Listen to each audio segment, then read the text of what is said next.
Welcome to Crazy Shit in Real Estate, a weekly podcast where I walk you through some of the wildest, most unbelievable stories you'll hear from the world of real estate. If you like real estate and you love crazy, this is the podcast for you. So thank you for coming on the show today.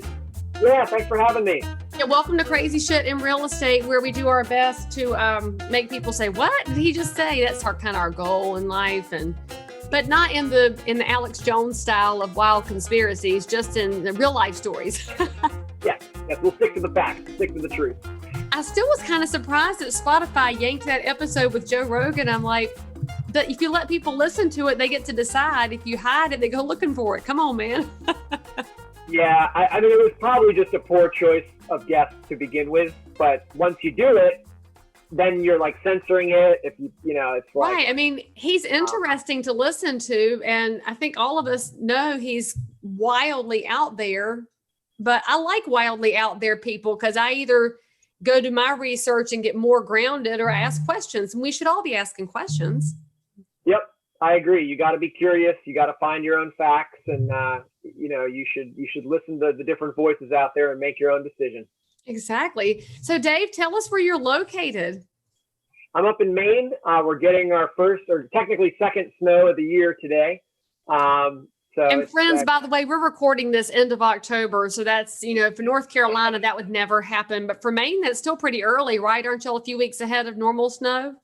There's usually a dusting or something in October, November, but those are just the warning shots. It's really, December, January, February, March, those are the snowy months. And you need that, right? We can't kill off mosquitoes if we don't get a nice, good, cold, deep snap. The ticks, the mosquitoes, we Mainers love our winter sports. So, it's no problem. You're lucky to live up there. It's so pretty. So did you grow up there? How did you land in Maine? I did. Yeah. I grew up in Maine. I live about a half mile from the house I grew up in. So I'm kind of a bumpkin, not falling far from the tree. But I've traveled in life. If people have never been to Maine, which most people haven't, and you should, you got some beautiful national park land up there, and it's just stunning countryside. But I don't know if they think about how rural most of it is, because people think about Portland or you think about the coast. But so much of Maine, you're just driving around like, this is just bucolic. It's just a great way to use that good vocabulary word. Exactly. Yeah.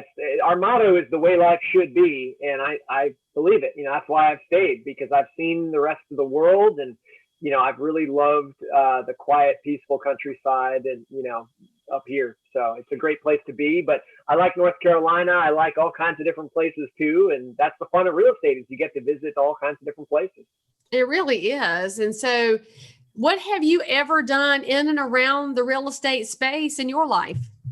Yeah. Besides buying and selling houses yourself, because we should all have the goal of home ownership one day. Yep. I'm sitting in my home, first and only home so far right now. And, I've been a renter when I was an entrepreneur, and I had retail stores in South America and Bolivia. I rented different, retail spaces. So I had that experience of forking over an uncomfortable amount of money and kind of burning it up in return for the right to occupy a space. And it kind of occurred to me, like, wouldn't it be better to own this though? And then I forked that same money over to the bank for what is mine. So that kind of planted a seed. I became a passive investor in 2011 after my MBA program. A good friend of mine from Carleton College became an architect, started working with developers, and sent me this friends and family offering. They were building a 100-unit building in Minneapolis, and I was crazy enough to hop on for the ride. I had only done stock investing at that point, so I thought a 15 or 20% annual return was crazy. And come to find out in real estate, I mean, that's pretty pedestrian.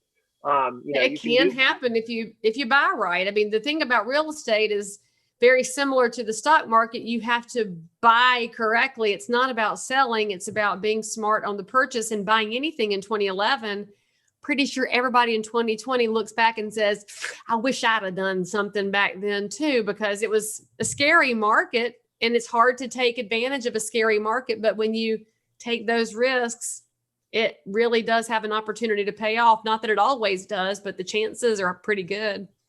Oh, exactly. And the longer you hold, the more likely you are to do well. I don't like trying to time the market. because way back in 2016, 17, when I first started getting really active, I was already thinking, man, that we're due for a recession. We're due for something, maybe prices are too high. I should just hold off. Well, thank God I didn't, because a lot of those properties I bought in 2017 are up 50%. It's wild, isn't it? It is. If you're in it for the long run, I think you're absolutely right. There's the very common expression, you make your money when you buy. I thought of another one the other day, though, and I want to try it out on people, is that you also make your money when you manage. Because I have found in my own career that the management of your building is just as, if not more important than the price that you bought it for, because of your monthly expenses. Yeah, that mortgage, principal, interest payment that represents your purchase price, that's a chunk. But the lower interest rates go, the less critical that chunk actually is compared to your taxes, your utilities. I'm doing my first tax abatement visit with a town official soon. That's exciting stuff, because you can cut your biggest expense, way down dramatically through things that people don't always think about. And note to listeners on the show who are not realtor professionals, you need to talk to your local municipality about tax abatement, because it's wildly different in different states, counties, and municipalities. And so you want a tax professional to help you with things like that. Because when we talk about great management, Dave, doesn't mean you have to do everything yourself, because a lot of times great management involves being surrounded by amazing professionals who can help you with those decisions. So just flash alert, always call a pro for things like that. That's giant and big. So anyway, I totally train wrecked that for a second, because that's kind of critical when we talk about tax things, to make sure people call a pro. So what are you investing in right now? Do you buy in Maine? Are you buying elsewhere? Do you buy in South America? Can you buy in Bolivia right now? Do you even know? Because I know the Argentinian market has recently changed, and there's finally mortgages available in Argentina again. Right. My wife is Bolivian. We met down there. So I have the advantage of having family there. So they own property that I've participated in buying. So I could say I own it, but legally I don't. And your wife might get mad if you take all the credit, just saying. She's the boss. That's how I run my life, and I would recommend it to the listeners. So yes, you can own all over the world. We own a little plot of land in Bolivia, but all of my real estate investing recently has been up in Maine, because I just love having this tactile feeling of, like, I can drive by properties and see the improvement in the neighborhood right there. Like that, and my neighbors come and thank me for that paint job that we did, to the house that was the eyesore on the block. And I can't get that when my money flies 1,000 miles away. I'm not saying you shouldn't invest outside your home market, or that's a bad thing at all. It's just, it's a personal preference. There's no wrong way to eat a Reese's here. And I think for me, the local, hometown feeling is really special. So that's why I've stayed in Maine. Well, and there's something to be said too for, as you said, the neighbors will thank you, but what they see is a tangible, visible investment where you live. And I think a lot of people out there, before you get involved in rental properties and investment, you probably think it's something that has to be really nice, really fancy, or you have this image in your head of slumlords and really junky stuff. But there's a lot of investors out there that buy less expensive properties so that they can take care of the property and provide an affordable place for people to live. So if you're worried about affordability situation in your market, or where workforce housing opportunities lie, you could be a part of that solution. It doesn't have to be big government. It can be investors who say, I have a heart for where I live and I want it to be better. So with that being said, so you've done a lot of things in a lot of different places. I'd love to know, what's the craziest scenario, situation, something you ran into where you were like, I just cannot believe I am seeing this, doing this, experiencing this? Because what I have discovered in looking at all these stories is there's always another end to that tunnel. So you always come out the other side one way or the other, but boy, howdy, we land in some sticky situations. Oh, there's so many. We could take 100 years and probably not get through them all. But one that comes to mind recently is we have a senior citizen renter in one of our apartment buildings. And this is a neat building because it's on the water, on the ocean in Maine, and it's grandfathered in. So you can't just go and build an 8-unit apartment building, in this area anymore. But we bought it, grandfathered in, we fixed up a bunch of the units, but he was already living there and he'd been there a long time. His rent was kind of low, and I'm a softie. I raised his rent by $40 a year. and we've just capped it at that ever since, and got him on auto pay. And he didn't want to move, and we were thinking, man, he's getting kind of frail. He's alone. He has no family. I mean, he is a quintessential loner. This isn't a very safe place for him in the winters and so forth. He started using a walker. He's frail. So the other day, one of the neighbors called and said, this individual had a fall the other day, and I haven't seen his lights on, or anything in a couple days. And we were like, oh my Lord, we called the sheriff right away, to do a wellness check. I zoomed over there thinking, and we knew this was going to happen. I mean, this was crystal clear. I'd offered to pay for him to move. I tried to help him apply for and he has no interest. His plan is to die in our unit. I mean, that's your tenant's plan sometimes. And there's not that much you can do about it. Hard to overcome.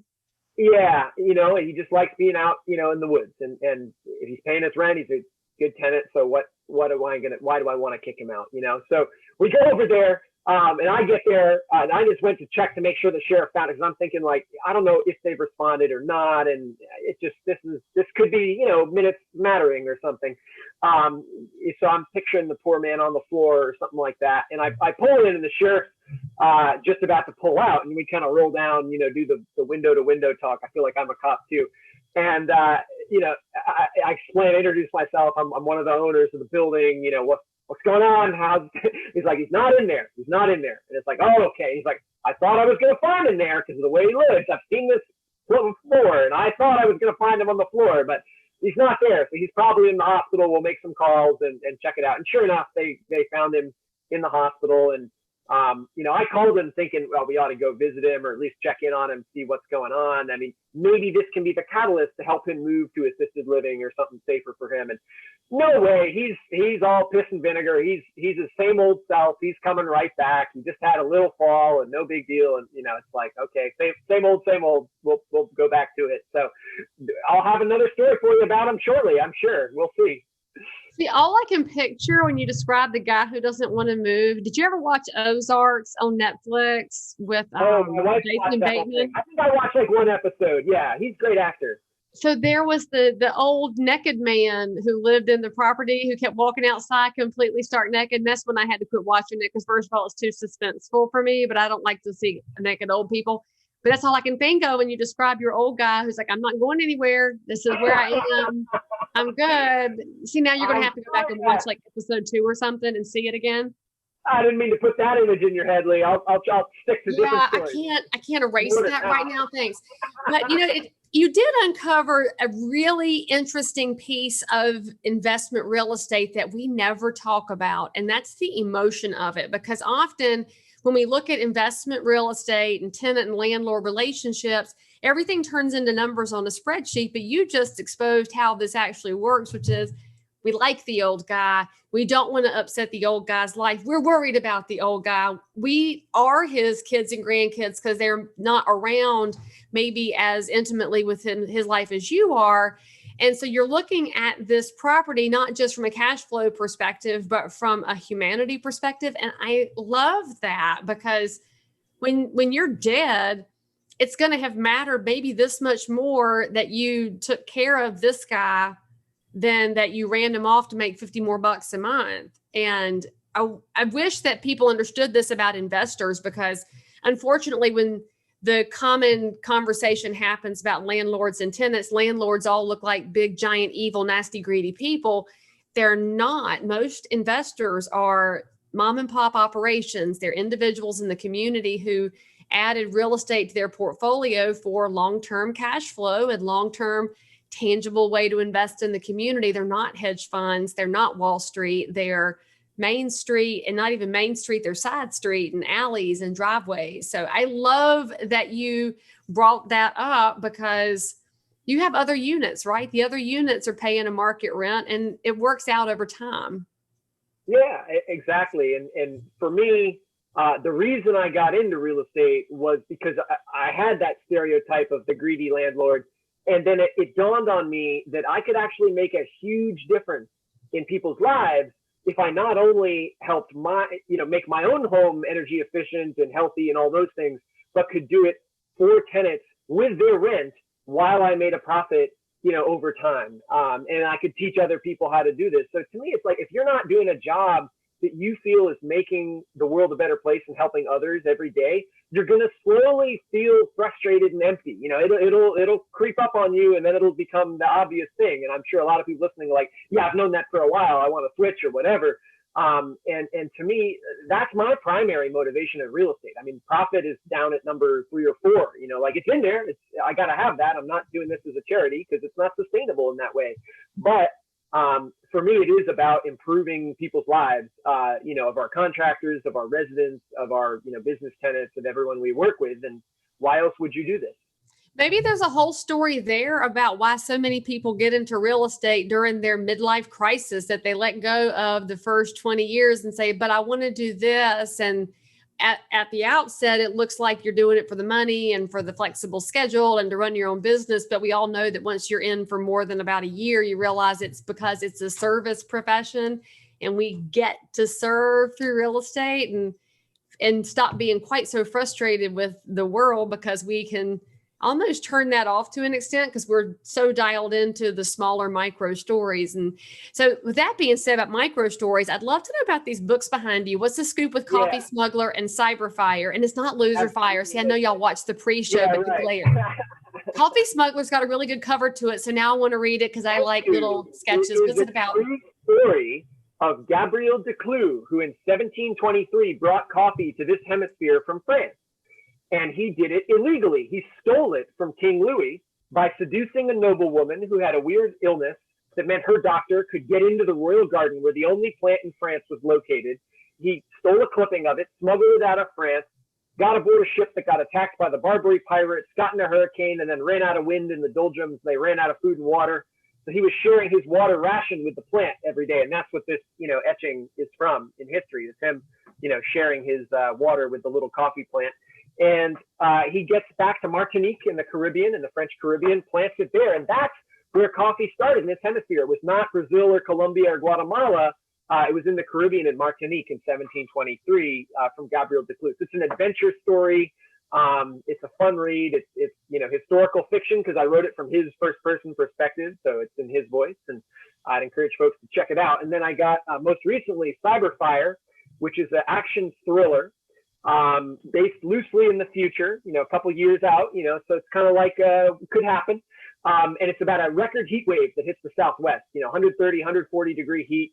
And at the same time, the cyber hackers have done to us what we did to the Iranian centrifuges. They've used kind of a Stuxnet style cyber attack to eliminate our transformer stations from operating. And for people that don't know, transformer stations provide all the power. They distribute it to the grid. So even if your power plants are working fine, without a transformer, you get no power. And they take about a year to replace, 6 months to a year. So if they go down in any kind of systematic way, we're in deep trouble. And so that's the premise of the book. There's a couple different plot lines of people struggling to kind of make ends meet, you know, in the Southwest. And then the team of heroes trying to find the hackers and deactivate, you know, the virus. And it's a really good read. I hope everyone finds out what happens at the end. Well, I went to Amazon and picked up Coffee Smugglers. And by the way, friends, if you're a Kindle reader, there's a $5 version. And frankly, that's what you would spend to buy a crappy cup of coffee at Starbucks. And so you should trade the bad coffee for the book. But I was curious, is your wife's Bolivian family tied in any way to the coffee profession? Because that's where my mind went when I knew you had the coffee book and your wife's Bolivian. I'm totally curious. Right. I would love this romantic vision of me, you know, sitting on the jungled mountainside in my coffee finca with the family. But they're city folk, more or less. They live in a city called Cochabamba. But they now run the camping stores that we started when we were living down there. So if anyone goes traveling through Bolivia, check out the Spitting Llama Bookstore and Outfitter. That's our stores.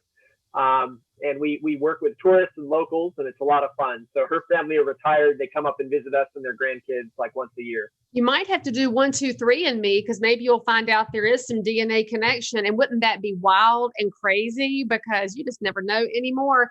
And by the way, that Cyberfire book, have you heard of Nicholas Smith? Do you know him? No, I don't. So he wrote a book called Trackers, and I got connected to him because one of my clients is a retired colonel who was a resource for his books, but he talks about the possibility of EMP attacks. So you talk about the attacks on the infrastructure. It's a different infrastructure suspense setup, but you should totally check out his book Trackers, because it sounds like y'all could be, nerdy friends. If you like his book, I could introduce you. There's a great book called 1 Second After about an EMP attack as well. I've read that one. That's good too.